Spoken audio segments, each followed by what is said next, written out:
Hey, howdy, friends. It's so good to see y'all this past week, and I hope November is starting off well for y'all at home.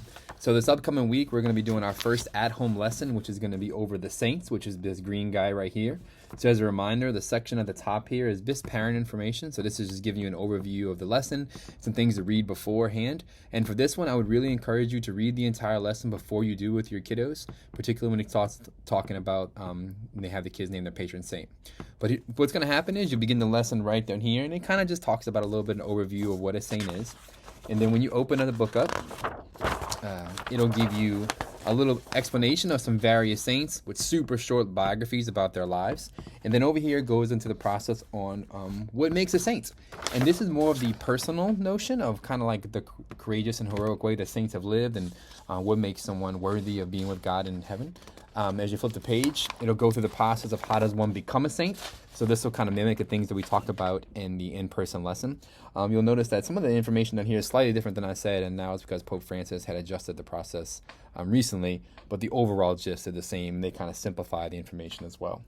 Over here, you'll be looking at all the followers of Christ and that are saints. And this is talking about how we are all the body of Christ through our baptism. And there are three parts of the church. We have the church militant. Those are those who are here on earth, kind of just going through the journey of life. You also may hear of the pilgrim church. We have the church suffering, and those are all the holy souls in purgatory that are going to eventually be in heaven one day and need our prayers to get there, to help get there, excuse me. And then we also have the church triumphant, which are all the souls who are with the Lord in heaven.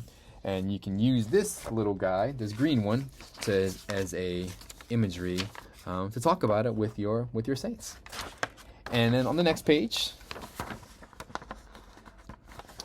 it's more information that you will read about with them, and then it'll get into a topic down here about the patron saints. And what this section here is talking about all the different things that saints are patrons of. You probably, from your own life, you expose that each saint kind of is something.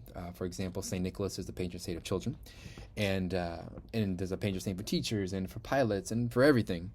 But also a lot of times people are named after saints. Maybe your child is named after a particular saint, and if maybe they aren't. But that's okay. So it goes with some information about the various types of saints and what they are patrons of. And then over here it discuss how often we are named after a saint. And maybe you don't realize it, but your name is actually named after a saint. For example, it talks about St. Miriam is just a way of being named after St. Mary. So then it transitions to the last activity you'll do this week, and that is discussing with your child about their patron saint. So the idea here is on the back of this green page, and you should have one of these for each of your children, that they are going to pick someone to be their patron saint.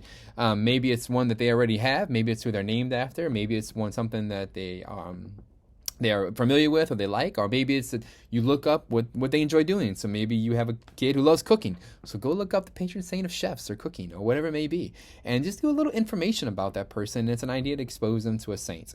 So maybe they already know all this information, but if not, there are some amazing resources for children regarding the lives of the saints. So I would encourage you to check them out, look them up. There's some great books you can get. Amazon, they got some amazing ones. Or honestly, Google's great. Just go to Google, look up Catholic saints for kids, and you probably can find there's tons of resources on there as well. And so hopefully this lesson it goes well for you. I'll include in this email. You look for the new schedule we have for November. And I want to remind everyone that our next Celebrating the Liturgy Family Night will be December 12th to celebrate Our Lady of Guadalupe. So come join us for that. And if you ever need anything, please don't hesitate to ask. God bless, and keep making those saints.